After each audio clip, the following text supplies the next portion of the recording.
പാല് നമ്മൾ തിളപ്പിക്കുന്ന സമയത്ത് എന്തുകൊണ്ടാണ് അത് തിളച്ചിട്ട് പുറത്തേക്ക് ഇങ്ങനെ ഒഴുകി വരുന്നത്? ആക്ച്വലി ഇത് വളരെ രസകരമായിട്ടുള്ള ഒരു കാരണം കൊണ്ടാണ്. അതായത് അതിലോട്ട് നമ്മൾ പോകുന്നതിന് മുമ്പ് ഒരു പാലിൽ എന്തൊക്കെയാണ് അടങ്ങിയിരിക്കുന്നത് നമുക്ക് മനസ്സിലാക്കാൻ ശ്രമിക്കാം. അതായത് ഒരു സാധാരണ ഒരു ഇന്ത്യൻ പശുവിൻ്റെ പാലെടുത്ത് കഴിഞ്ഞാൽ അതിൽ 1 ലിറ്റർ പാലിൽ 87.1% വെള്ളവും 4% കൊഴുപ്പും 4.8% ലാക്ടോസ് എന്നറിയപ്പെടുന്ന പാലിൽ അടങ്ങിയിരിക്കുന്ന പഞ്ചസാരയും 3.3% പ്രോട്ടീനും 0.8% മിനറൽസുമാണ് ആക്ച്വലി അടങ്ങിയിരിക്കുന്നത്. ഇത് ആക്ച്വലി പശുവിൻ്റെ ബ്രീഡും പിന്നെ പല രാജ്യത്ത്, അത് ഏത് രാജ്യത്താണ് ഒരു പശു ജീവിക്കുന്നത് അതിനനുസരിച്ചൊക്കെ ഇതിന് പല വേരിയേഷൻസും വരും കേട്ടോ. ഏതാണെങ്കിലും ആക്ച്വലി കൊഴുപ്പാണ്, ഫാറ്റാണ് ഇതിലെ പാല് പൊന്തി വരാനായിട്ടുള്ള കാരണം. അതായത് നമ്മളിങ്ങനെ പാല് ചൂടാക്കുന്ന സമയത്ത് ഫാറ്റിന് ആക്ച്വലി, അതായത് കൊഴുപ്പിന് ആക്ച്വലി വെള്ളത്തിനേക്കാൾ ഡെൻസിറ്റി കുറവാണ്. അതുകൊണ്ട് തന്നെ വെള്ളത്തിൻ്റെ മുകളിൽ നമ്മൾ ചൂടാക്കുന്ന സമയത്ത് അത് തീർച്ചയായിട്ടും മുകളിലോട്ട് വരും, അതിലൊരു ക്രീമി ലെയർ പോലെ രൂപപ്പെടും.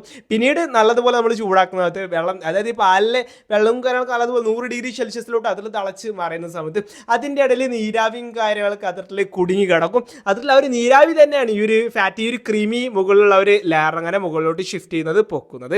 അതിലാണ് ആക്ച്വലി പാല് പുറത്തേക്ക് തിളച്ച് മറയുന്നത്.